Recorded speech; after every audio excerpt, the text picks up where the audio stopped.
OG, come on, stay with me, OG, stay with me, OG, come on, OG, stay with me, come on, OG, stay with me, come on, OG, damn, man, the TV's home. There's nobody interested. Same conversation.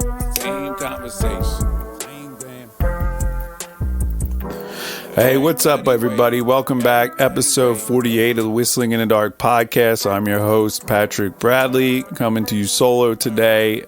Adam Steele will probably be back with us this weekend. Today is Thursday, June 11th, 2020. Do you believe that what you are seeing unfold in the United States today is a grassroots uprising in thought and action? I do not. I believe there are groups of powerful people using media and opportunity to direct the actions of large groups of people while staying quietly away from scrutiny. So here's a small thought experiment. If you see a herd of sheep being shepherded onto your property, would you run out and try to argue with the sheep, the sheepdogs, or would it be more effective to confront the shepherd? If this shepherd has brought the sheep illegally on your property, what right do you have to defend it? What are the real world correlations between the shepherd, sheepdogs, sheep, and your property? So let's start with property. The real world correlation is not really your private property per se, but the laws protecting the private property and self-ownership. A little meta, I know, but our private property is only as good as a society that values its existence. The sheep are easy enough to identify. They are nearly everyone around you, your friends, co-workers, families, neighbors. Hardly anyone you are surrounded with adheres to anything but party line views for whichever team they identify with, whether liberal, Republican, Antifa, or alt-right. Even a large chunk of libertarians are just along for the ride. The sheep are the ones that are voting for candidates who are dismantling the parts of our system which actually do protect private property and self-ownership. One interesting question regarding the sheep is there really multiple herds, or is this even an illusion? There really is just one herd with multiple shepherds working toward a common goal. The shepherds. Any attempt to uncover their identities will get you labeled as a conspiracy theorist. Is it George Soros, the Clintons, the Rockefellers, Rothschilds, the deep state, aliens, Satan and his minions? Even if you could identify the shepherds in thought experiment and tie them to real life people, how would you confront them? How do you get them to take their sheep back onto their property? That really does seem like the crux of the problem, but we need to nail down the regulators, the sheepdogs, first. They're the last piece of this experiment. The shepherds themselves, or the shepherd himself is not enough to move the herd. At least that's my understanding of most sheep moving operations. They need the assistance of sheepdogs. These dogs run around the edges of the herds and nip at the sheep that are getting out of line. What is the real life corollary? This group will be even harder to specify, or to specifically identify, because they are a much larger number than the shepherds, but their actions are the ones directly see and interact with on social media. From my gathered experience, I do believe there are trained sheepdogs. There are a number of activist groups which are funded by outside wealthy sources. I would label the activist groups as the sheepdogs and their funding sources as the shepherds. These sheepdogs run around the herd on social media and champion the canceling of anyone that steps out of line with the agenda they are taught in the activist groups. They are also taught other tactics through subversion and incitement that generate violence in groups of protesters that can be represented by corporate media in ways friendly to their cause. In the real world, the shepherds do not depend on just one type of sheepdog. The young people on the ground and online do some of the work, but the corporate media touches everyone, young and old. Most of the herd doesn't need to be nipped by the sheepdog to stay in line. They just need to be aware that it happens. The control of nearly all corporate media by the left wing makes certainty of that. So what can we do? Do we try to become shepherds ourselves, train sheepdogs, and try to build up and control our own herd? That is so antithetical to most libertarians' people's morality that I doubt this will be successful. If libertarians were a character in the Game of Thrones, I think we would be Ned Stark. We have the strongest moral compass, but a total inability or desire to play the game. Is our fate going to be the same as Ned's? If my theories regarding the real-life counterparts to the thought experiment are correct, I think it is pretty clear that the only other option would be to confront the shepherds. They're in very few numbers, and if the theory is correct and they stop training their sheepdogs, the herd would quickly lose focus and the assault on our freedoms would mostly halt. How's this accomplished is a thought for further contemplation. I think learning the identity of these people comes first. Let's talk a little bit about the goals of the shepherds. I believe the goals are roughly the same as they have been for most of human society. They are no different than those of the royal families of the past. Humans continue to evolve, but I think this desire still remains. I believe the ruling class has been dealt a blow with the creation of these new republics where the sheep could own property, speak their mind, and generally do as they please. The shepherds have now latched on to Marxism as a means to the end. They have no interest in the workers, only in increasing their power and influence. But Marx laid out a battle plan for a violent revolution that put control of the entirety of industry, education, property, defense, money, and communication in the hands of the central government. Marx sells this idea to his readers under the assumption that the government will be run by the political supremacy of the proletariat. Since we already have a democracy, it seems that the proletariat has the supremacy Marx desired, if only they could see it. So by teaching their trusty dogs, they guide the sheep through fear and lies to walk through the various stages to a communist state. This has been done before and claims that it was not truly communism because there wasn't first a political rise of the proletariat will certainly be laid to rest with the communist states of America. No one can deny that the workers had their vote and they voted for this over and over again.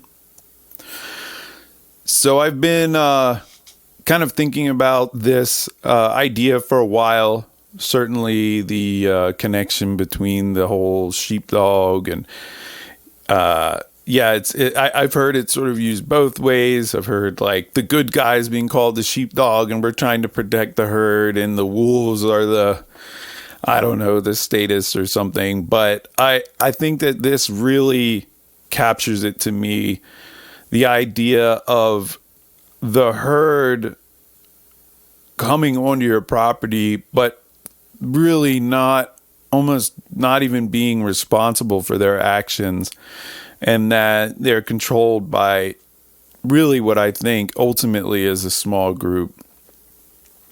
And I have been thinking lately, it's hard really not to get down. I hear a lot of hope, or humor about like things like defund the police, from like Dave Smith, Michael Malice, and I just look like in my lifetime, the cause of liberty has like essentially only lost, so I'm not quite sure where the positivity comes from, but I guess it's good to always kind of think positively.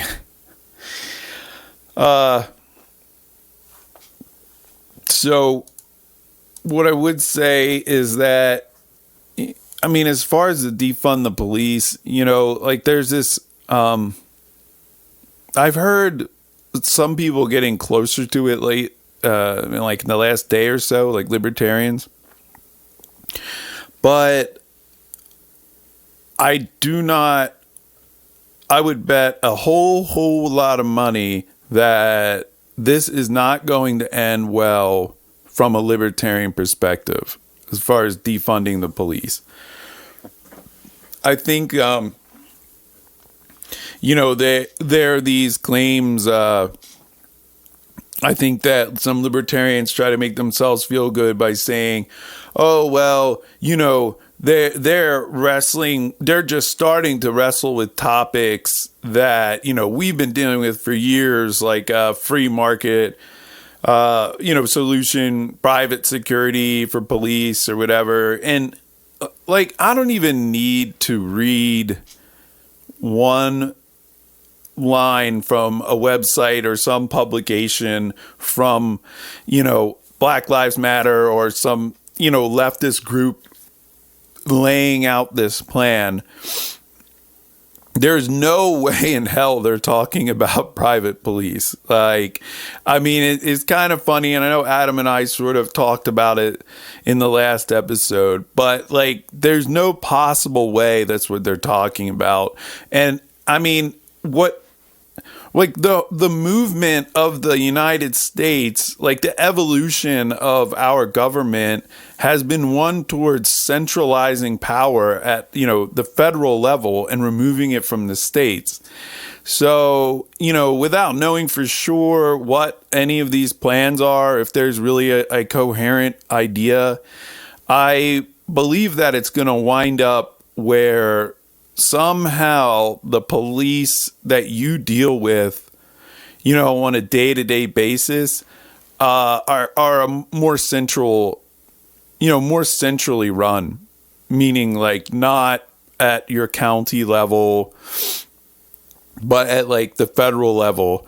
That's always the goal, is to wrest power from local areas and move it up the chain.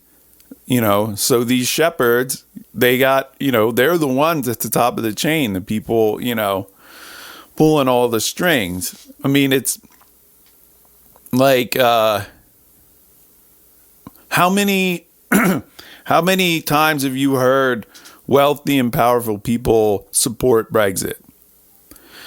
I mean, they're almost unanimously in support of, making a European Union and taking that power away. I mean, it's almost entirely all in that one direction. And I think this is a really interesting move. I mean, I think it really surprised. I know it surprised me. I don't think many libertarians ever, I mean, who would have predicted this the day before this dropped? So I don't put much stock in it. They certainly have, me, and I don't know that they even really care that much. I'm not even sure that libertarians, even like dealing with libertarians, even factors in to like the Republicans and Democrats, these like the places of power and influence. You know what I mean? They probably don't waste their time to even consider it, because our voices are so few and so quiet, that, I don't think that they cared, but it certainly surprised us for sure. So anyway, but yeah, we're in this like weird position where, and now it's like, well, I don't want to come out and sound like I am in favor of, government monopoly on policing me. But what I believe is that it's a choice between the status quo of that, where the government monopoly is least held at my county level, and some state police. But I don't think they're talking about, defunding the state police. It's between that and what I would assume is some, federally ran, or at least with heavy federal oversight, some police department. And, maybe also passing some like more heavy-handed kind of privacy or surveillance type laws, to make it harder. I don't know, whatever it is. I'm quite certain that it's not good for us. And, despite agreeing with like the basic analysis that, the police do kill like a disproportionate amount of black people in the United States, it's tough to really see how this is, going to work out. I don't think it's going to help them whatsoever. And I think it's going to kind of hurt everybody equally. And I don't know. I think I may have talked about this before, but again, and I actually heard this kind of recently, but, the idea of privilege, like it's privilege to not worry about the police killing you. I just don't think that the answer is to bring everybody down to that level, like if, Dave Smith did say it pretty, I thought he had an interesting way of putting it, or nice way, where he was basically saying, like, if you're just focused on the disparity between the killings of blacks and whites, then like a solution to this is just killing proportionally more white people. So if suddenly the police killed 2,000 people next year and the 1,000 new murders were all whites, then like, is this movement satisfied? And that's like a pretty simple little thought experiment you can run to sort of show like the flaw in it. But like I said, I think like trying to really tackle this thing head on, like I said, it feels like I'm arguing with the sheep or the sheepdog. Like, it's tiring and it feels pointless. Not really sure how we can make any headway. There's so little logic. It shows you, like, if you have listened to my podcast, I have talked about the idea of private police, which would mean defunding the police. So this isn't a new concept for me, on the surface. But you can see that, like, and it's not a new, it's not an original concept from me either. You know what I mean? This has been written about for a while. I don't even remember where I originally picked it up from. I kind of go back to For a New Liberty by Murray Rothbard. I don't know when that was published, but probably in like the 70s. I don't know. But it, I'm sure that he wasn't the inventor of this idea either. But it's,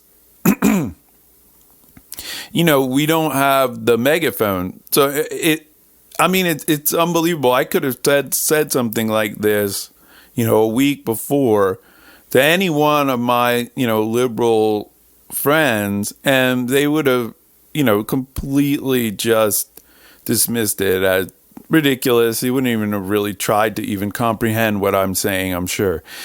And now, they're out there trying to spread this idea around, trying to defend it, trying to say, oh, you're just misunderstanding it. Misunderstanding what? Like, you just, like, all of a sudden, like, basically, like, communist people are saying defund the police. It's almost nonsense, like, what do you, clearly they don't want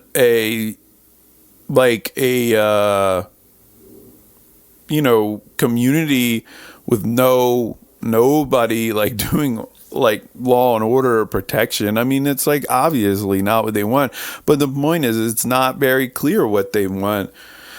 Just from, these like little web pages with these little bullet points, but that's all people need. And they, some guy was posting about it on Facebook the other day. And, he was saying, he was like trying to say that that's not even what it meant. I know defund the police seems radical and scary, but dissolve police departments and rebuild them as one small facet in a network of police specialized services so police aren't called to handle problems they're woefully ill-equipped to solve isn't as easy to chant. But it's not a chant, right? Like, it's not a chant. It's like you can go to their websites and it says fully defund the police.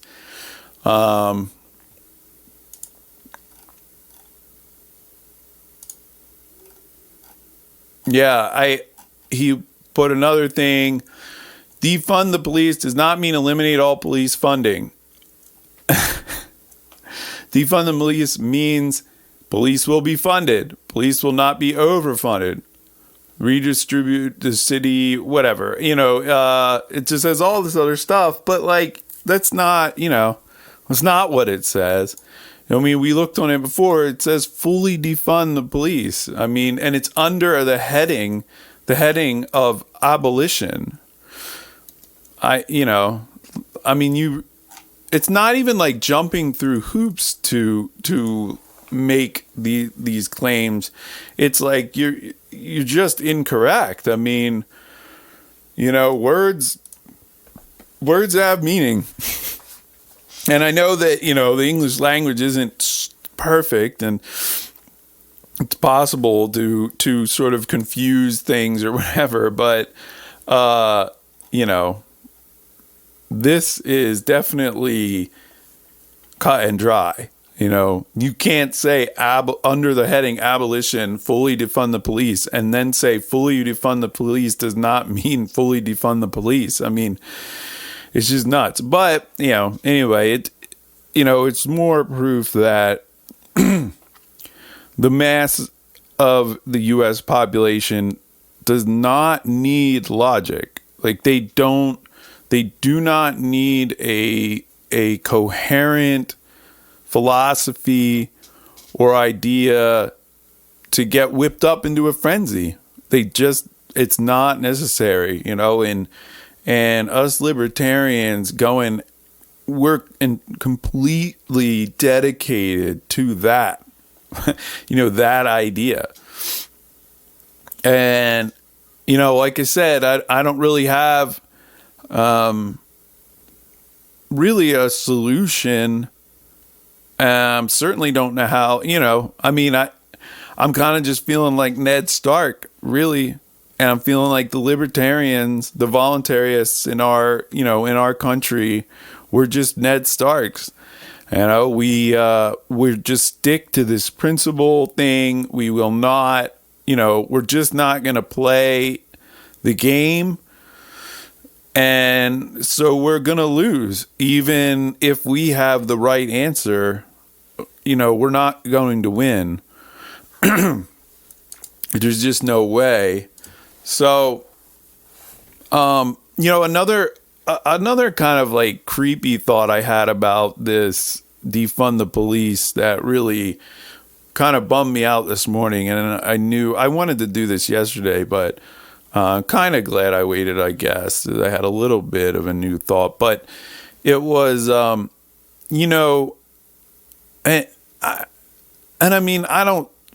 not going to be like Alex Jones or whatever, trying to like blow the lid off of that George Soros is funding Antifa or whatever it is. But, I don't think it takes Alex Jones to see that there is some serious coordination going on. And again, that's kind of why I feel that you're fooling yourself if you think that defunding the police is going to be good at all for us, or they haven't thought this through, or whatever. Because it is organized and, there is a goal, I think. And so I kind of have this fear that if there was some sort of kind of temporary state where where police departments, or at least in some areas, again, I'm not sure exactly how you would accomplish this. I mean, they accomplished, riots in hundreds of cities simultaneously. So, possibly like once the dam breaks and Minneapolis gets rid of its police or whatever, maybe other places will follow and there'll be riots until their police are gone, or whatever. I mean, I could imagine that the plan is to actually kind of leave these neighborhoods and areas to kind of fend for themselves to some extent, to where I could just see it. I just had this vision of CNN playing news, videos captured on cell phones of white guys, with AR-15s and whatever, going after black people, and them spinning it as if like, oh, this is so horrible. And then, here's like white supremacy going crazy. And then this will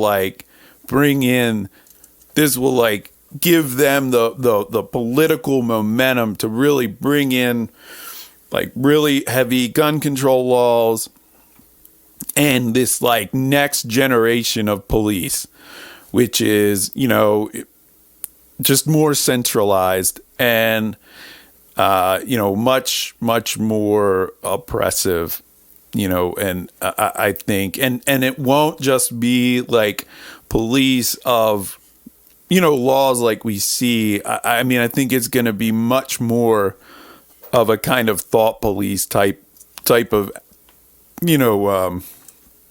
aspect to it. So I am not feeling super positive about any of this. Another thing I wanted to mention about this that I've been thinking was, two things. They're only sort of related, but one thing is like, I really think that I kind of suspect that the real coup, and it was a long time, in the making or whatever to get to, and we're certainly not at the end game yet. Like, we have way, way far to fall. But who knows? You know what I mean? Like, it could be all setting up and then just a quick collapse. I absolutely think that it could happen like that. Like, I think we could see like a complete switch over into like a Maoist China type of situation here in a very short period of time. But I think maybe where it started, and I could be wrong, but I do think that the public education was a big, big change. Like, and that was slow, right? I think they say Massachusetts was the first state to have compulsory education, and it just slowly grew and slowly grew.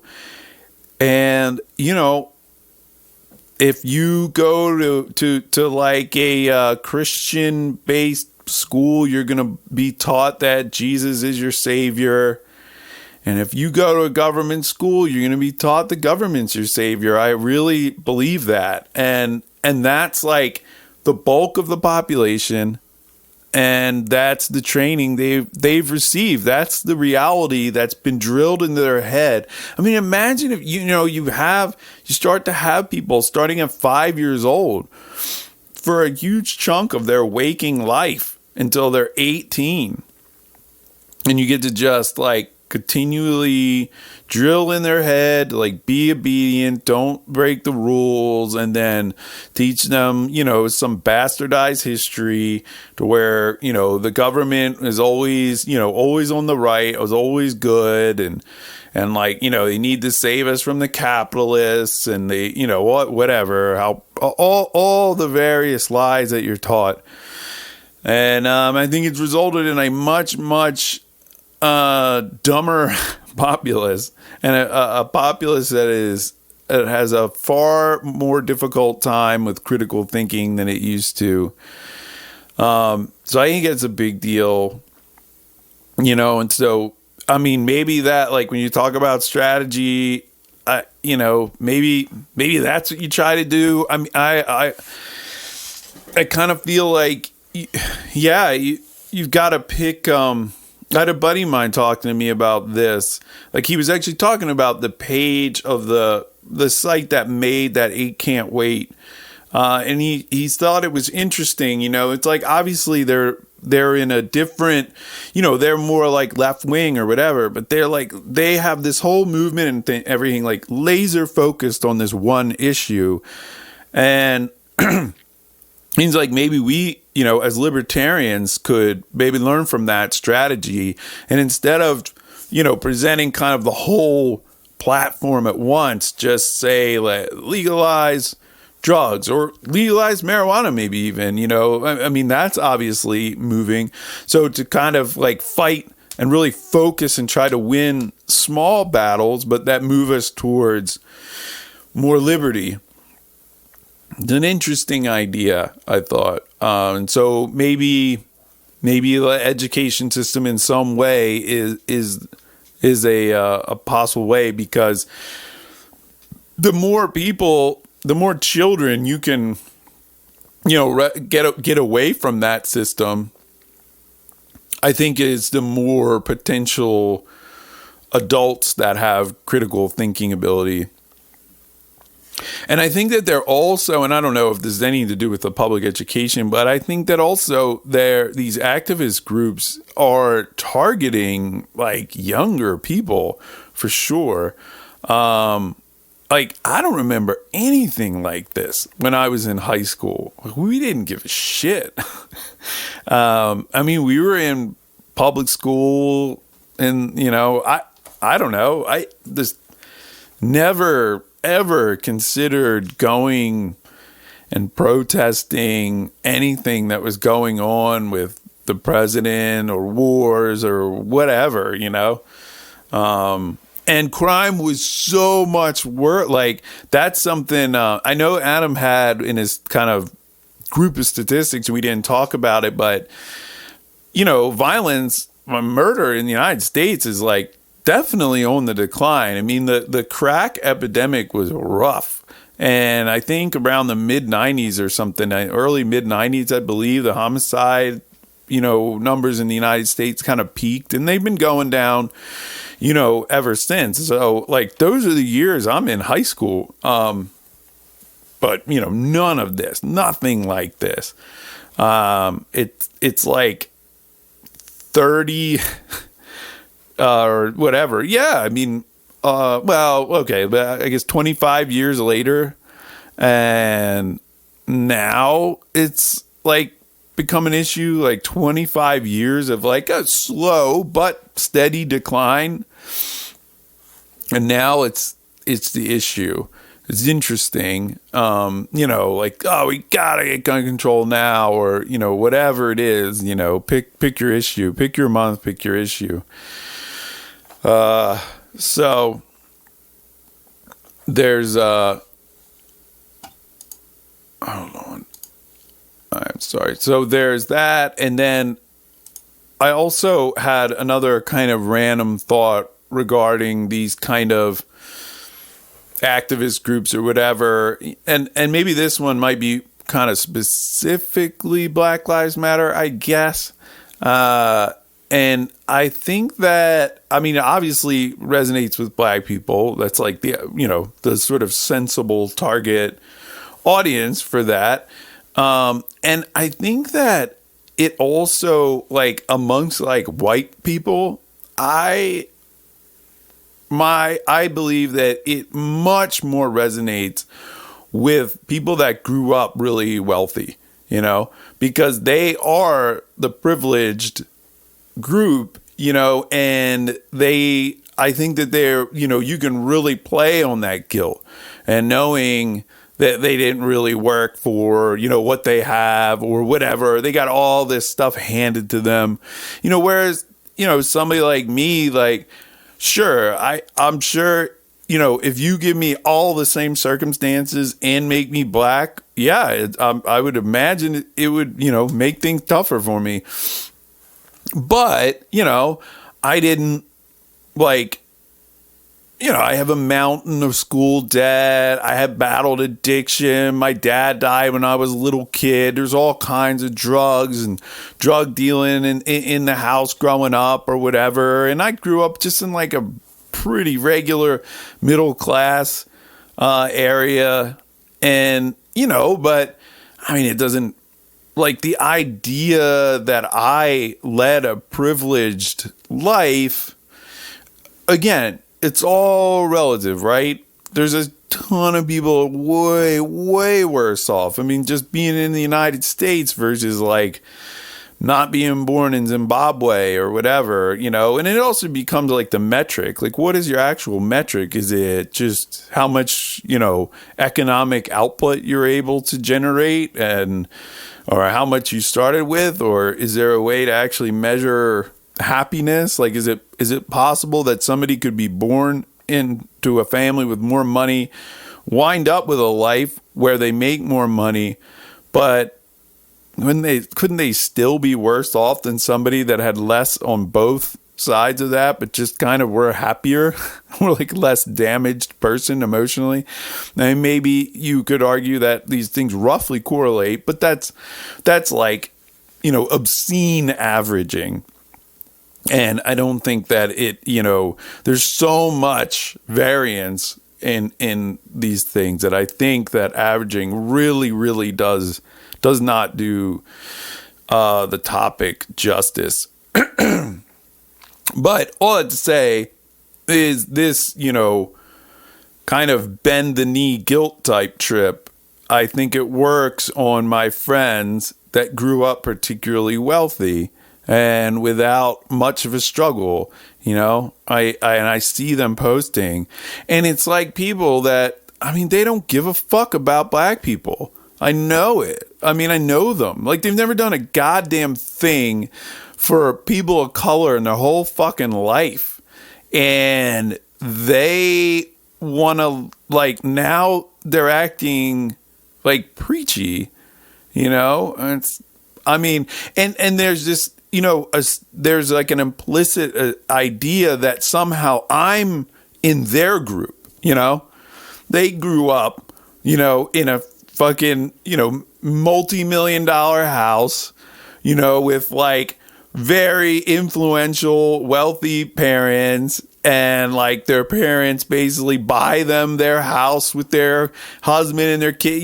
They don't even have to work, or they do. Like, it doesn't matter. You know what I mean? Like, yeah, they got educated and they do some stuff or whatever, but like those, like, I mean, I don't relate to that.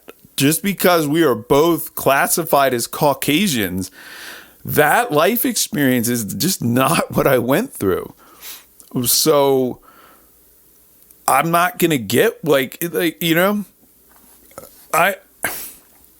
it seems like unbelievably privileged to me in a way that I cannot connect with, to say like, oh yeah, I just want to like give what I have away, because I have so much. Like, I got a lot of poor people in my family too. You know what I mean? Like, this is the whole concept of it is just completely lost on me. I don't know. But who are the important people to get? The people with wealth and influence. And so people from families of wealthy and influential people, they don't get what it is to struggle. They're disconnected from it. They have some guilt maybe because they're able to just sort of go through life and have all these nice things, a nice house, and they never really have to like exert any effort or take any risk. There wasn't, they've never experienced a time of like real fear, or to know what it's like to really think like, man, like I have, like I'm looking for change in my sofa to buy food for today.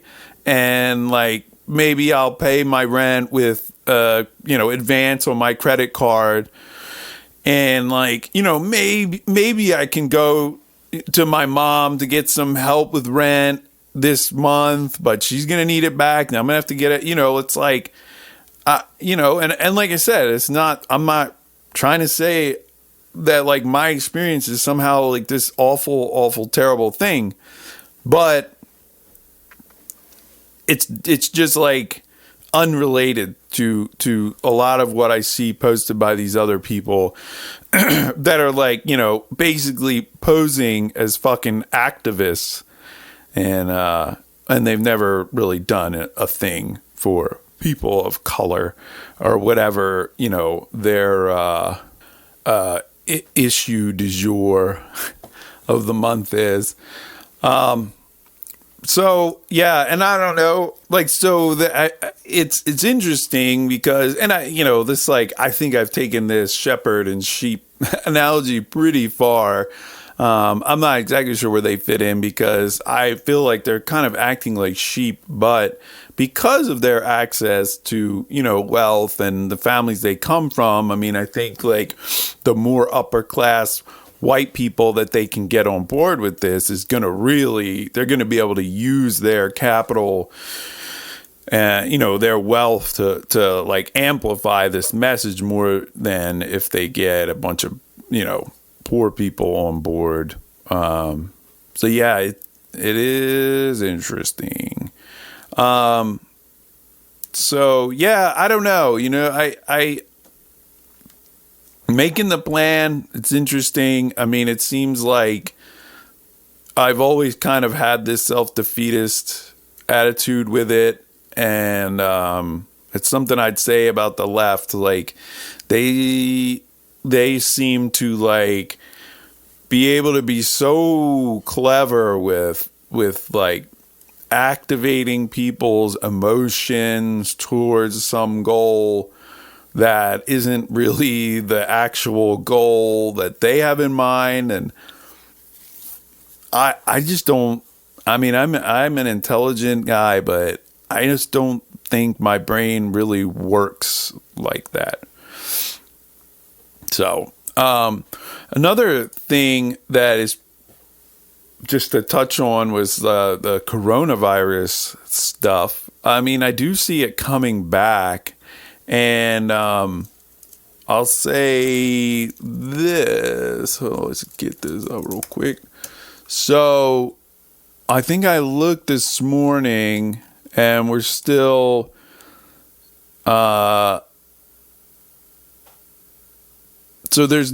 we are officially more than 2 weeks out from the beginning of the riots, and we still do not have a spike in deaths. Now, I don't actually know that we would see a spike in deaths yet, but we would, you know, like infections would go up. But as I've said, it's very hard to really like track the accuracy of that, because if there's more tests, then you really can't go by infections. But the same, you know, deaths, as long as they're being essentially recorded the same way, you can look at like a relative drop or something.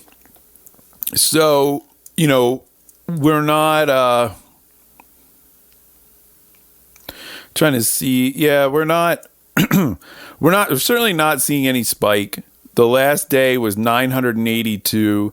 And so they're sort of recorded in, if you look, that there's, I guess like some are recorded all in the same day. And then, you know, so maybe some report weekly or the way it is, but you can see that there's like a pretty consistent rhythm.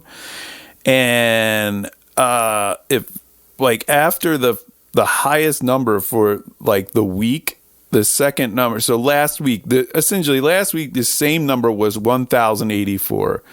This week it's 982, and the week before it was 1,225.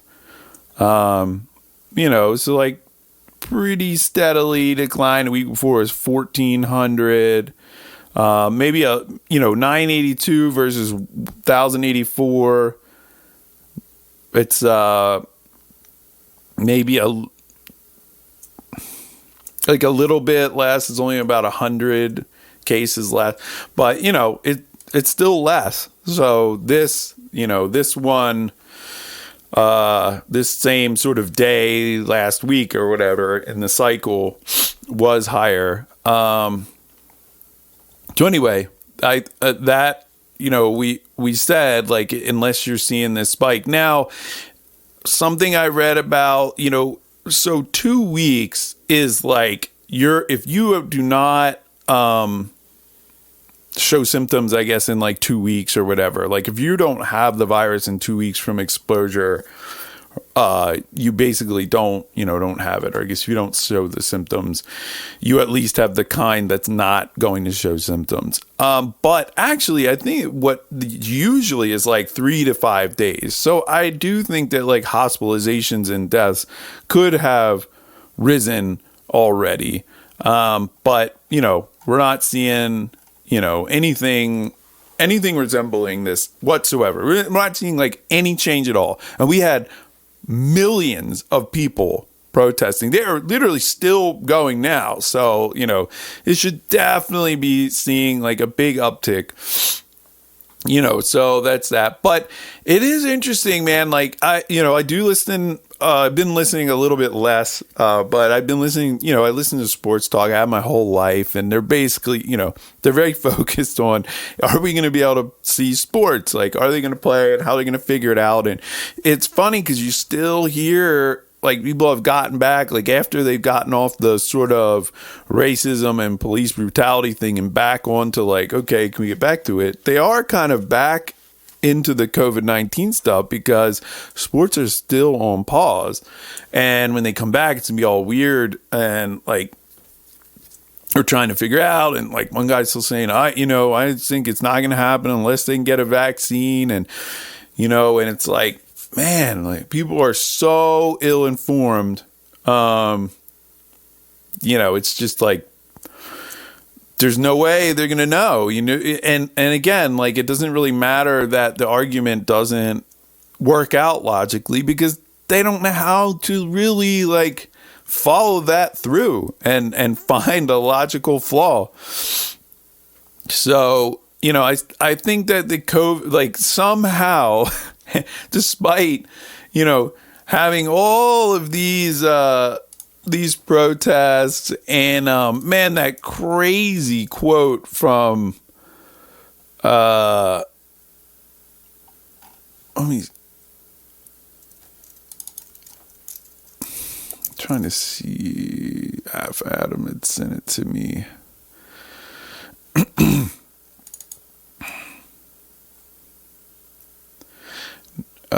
No.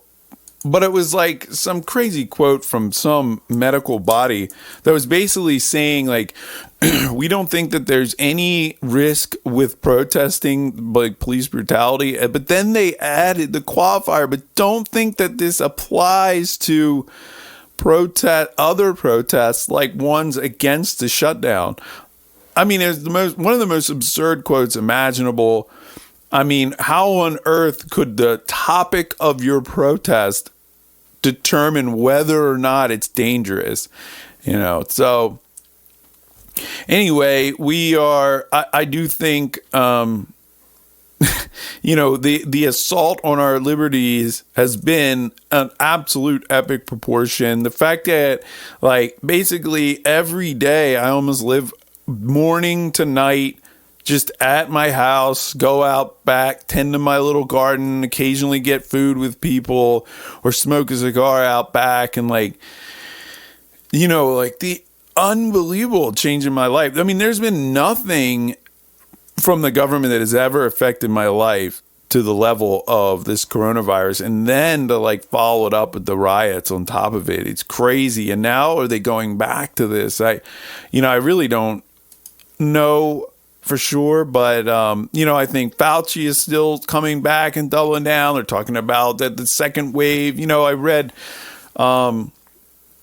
here's an article I saw somebody share. The shutdowns prevented 60 million coronavirus infections in the United States, a study found. Funny thing is, this is the guy that the same, or one of these studies they reference is the person that made that stupid model in the beginning, the model that had all these hundreds of parameters and has never gotten one prediction correct, like not even close, keeps predicting millions and millions of deaths. But, somehow it's, they still pump it out in their news cycles, And I mean, if there's one thing to just immediately shut off, like if somebody's telling you something or your retort or any article you see, if this article is citing the amount of cases, like how many people have been tested positive, or, this one, coronavirus infections, like whatever, like unless they're going to somehow like also include the tests, it's just bunk. It's complete bunk. I mean, if last week, I tested 10,000 people and I found 5,000 people infected. And then this week I test 100,000 people and I find that like 50,000 people are infected. And you conclude like, you just blame it on something and say, oh my God, there are 10 times more coronavirus cases, in Atlanta. And they point to and there was a libertarian meetup. And so that must be it. 10 times the amount of cases. And you ignore the fact that we just made 10 times the number of tests. It's just silly. It's so dumb. And I mean, honestly, every article I look at, that's what it says. Like they try to demonize anybody that opened up, this country that opened up, they're seeing a rise in infections, or, this state or whatever.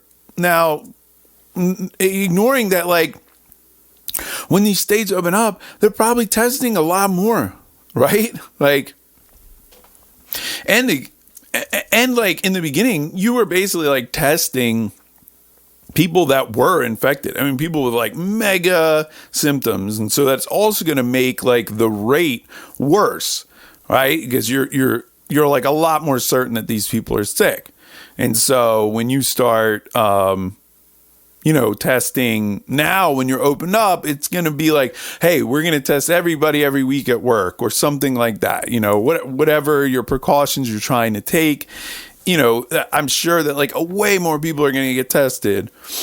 And, so it's just going to, I don't know, you're going to find more people sick. Even if the infection rate like per test goes down.